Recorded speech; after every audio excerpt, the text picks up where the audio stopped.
Hey, thanks for making it to Veterans Info Tap. I'm glad you made it. Let's talk about intent to files, effective dates, and how the VA determines where each one falls. I've pulled up some great examples to go through as well. So I'm going to start off with some information, general information on intent to file and what that looks like with regard to different aspects, and then switch over and go to some good examples on just general effective dates.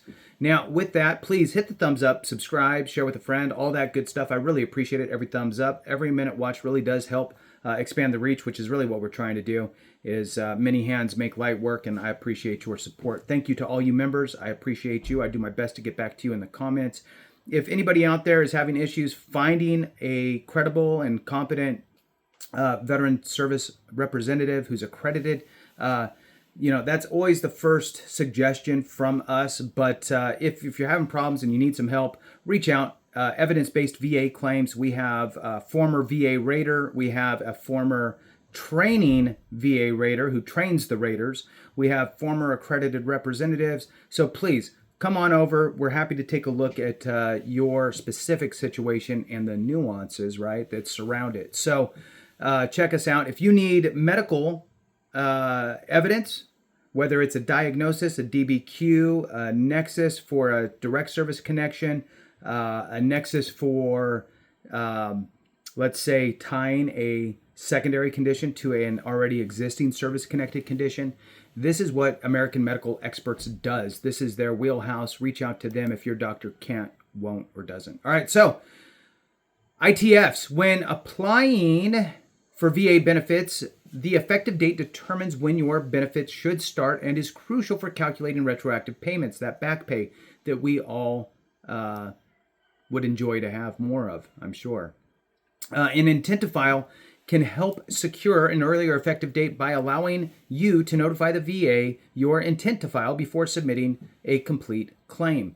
Here are some examples of how an ITF, intent to file, affects the effective dates. There's 5 bullet points here that I want to go through here with you. Filing an intent to file and then a complete claim within 1 year. You must submit your complete claim within 1 year. Make sure all of your signature boxes are signed and so forth. You can't leave anything blank. And if you're mailing in your claim, do not do it on the last day. Make sure you give yourself some buffer. You don't want to miss out on that 1 year potential back pay. All right, of additional. So if you submit an ITF and then submit a complete claim within 1 year of the ITF date, the effective date will be the date the VA received the ITF, allowing for potential back pay from that date. All right, that's number 1. Number 2, missing the 1 year deadline. What happens if you miss the 1 year deadline for your intent to file, right? If you don't submit your complete claim, everybody already knows this, I'm sure. Complete your claim within the first 1 year of the intent to file will expire, and you will need to submit a new intent to file to establish a new effective date. This will result in a shorter period for potential back pay. Well, I guess it depends, unless you take the same amount of time, right, to go ahead and get that claim filed. So if it takes 12 months, 11 months to file your claim, you're still going to get 11 months of back pay. It's just, you're not going to, you lost out on the first one. Anyway, so you can't have multiple intent to files in place. You have one intent to file, and then the next action that you do that's claim related is going to be tied to that intent to file. Now that intent to file is gone and absorbed into that claim and moving forward. Important not to miss it. And I've talked about this before. File your claim with whatever evidence you have. Even if you know you're missing a couple crucial pieces that you're still trying to get, file your claim regardless. Because even if the VA turns out denying you, you have the ability to file that supplemental claim. All right. Multiple ITFs. Only the first ITF, intent to file, submitted will be valid and used to determine the effective date. All right, 2 more bullet points here. ITF and liberalizing law changes. If there is a change in law or VA regulation that allows for disability compensation, the effective date may be tied to the date the law changed. If a claim is initiated within 1 year of the new law change and all criteria are met on or before the law change, the effective date is the date the law changed. If the claim is initiated after 1 year of the law change, the effective date can be a year before the veteran initiates the claim, provided the conditions were met on or before the new law change. Intent to file and the PACT Act. All right, so a lot of the benefits of this have already passed, regarding all that. So I'm going to kind of, I'll just read through it anyway. So veterans who submitted, we talked about it a bunch on this channel. It's 4 lines. So veterans who submitted an ITF or PACT Act presumptive benefits on or before August 14th, 2023 could potentially have their benefit backdated to August 10th, 2022, when the act was signed into law. If an ITF or claim was filed after this date, the effective date would be based on the date of the ITF or the claim. Remember, the intent to file is a valuable tool to protect your potential benefits and maximize your back pay. Consider filing one as soon as you anticipate filing a claim for disability, pension, or survivor benefits. So yes, and you can do it a few different ways. You can call the VA directly and tell them, hey, I am veteran so-and-so or surviving spouse so-and-so. I'm filing for compensation or filing for pension. Remember, there's compensation for surviving spouses and veterans, right? So veterans disability compensation, dependency indemnity compensation for surviving spouses, and potentially children and parents. And then on the pension side, you have the veterans pension, non-service connected pension, and then you also have surviving spouse pension as well. It's a low, no income type of a situation, safety net type program. All right, so leaning over to the idea of effective dates, I'm going to run through a few examples, scenarios here, 8 of them to be specific.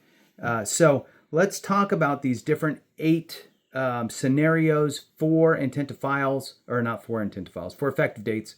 And I'm going to go through it. I have it pulled up here for you. Well, for me to read. All right. So the VA generally assigns an effective date to disability claims based on when the veteran's entitlement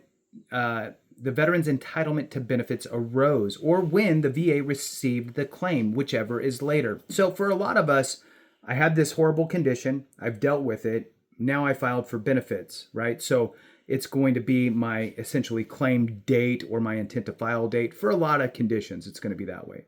Then there's the other way around, right? There's let's use the example of when the entitlement arose, right? So just to use something easy, let's say I file an intent to file, and I just threw one out there just in case. I'm trying to think about what I could potentially file for. Nothing's really on my mind yet, but I'm going to kind of look into it. There's no harm in putting in an intent to file. There's no ramification if you don't use it. There's nothing negative that's going to happen. So put one in, and now you're sitting back, and then 7 months later, you get diagnosed with high blood pressure. Okay? So now you have hypertension.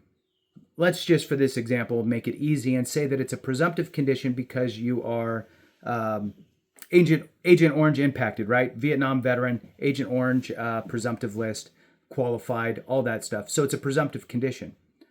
So now you have the ability to file that claim. So now you're going, okay, great. I'm going to file for my hypertension. You file that claim, and then when they back pay you, they're going to back pay you to, the best case is going to be the date of the condition being diagnosed, right? They're not going to go all the way back to your intent to file date because you didn't have a condition then. You didn't have hypertension on paper then. It wasn't until this other date that you actually were diagnosed, and now you have hypertension, right? So let's go through some of this. The date that determines when the benefits will begin, and importantly, all that back pay, right? So key principles as we roll into these examples. Entitlement arose. This refers to the date the VA confirms a disability existed, potentially based on medical evidence, which is the example I just gave. Claim received. This is the date the VA officially received the veteran's application for benefits. 1 year rule. If a veteran files a claim within 1 year of leaving active duty service, the effective date may be the day after separation. Back pay. The VA typically pays benefits starting on the first day of the month following the effective date. All right, so here's examples. We got 8 of them. Number 1, a veteran files a claim for a back disability on June 1st, 2024, but the condition is documented as starting on January 1st, 2024. While still in service, the VA will likely use June 1st as the effective date. All right, so a veteran files a claim for back disability on June 1st, 2024, but the condition is documented as starting on January 1st, 2024, while still in service. The VA will likely use the June 1st, 2024 date as the effective date. Why? They don't tell you, but because you're not going to get paid while you're in service. So that is double dipping, right? You can't get VA disability compensation and actually be active duty pay at the same time. So they had to wait until they got out. I wish they would have clarified a little bit on this scenario and said maybe June 1st was the day after discharge and they filed a claim the same day, maybe. So anyway, moving on. Scenario number 2, a veteran files a claim for a back disability on January 1st, 2015, but the disability is not documented until January 2020. The VA may assign January 2020 as the effective date, right? And why? Because the disability is not documented until 2020. This is something that we actually see a lot of, and we see a lot of self-diagnosis, right? I have this problem, I'm going to file for this claim, and the VA should grant me. And the VA denies you because you don't have a formal diagnosis from an actual doctor. Self-diagnosing does not count.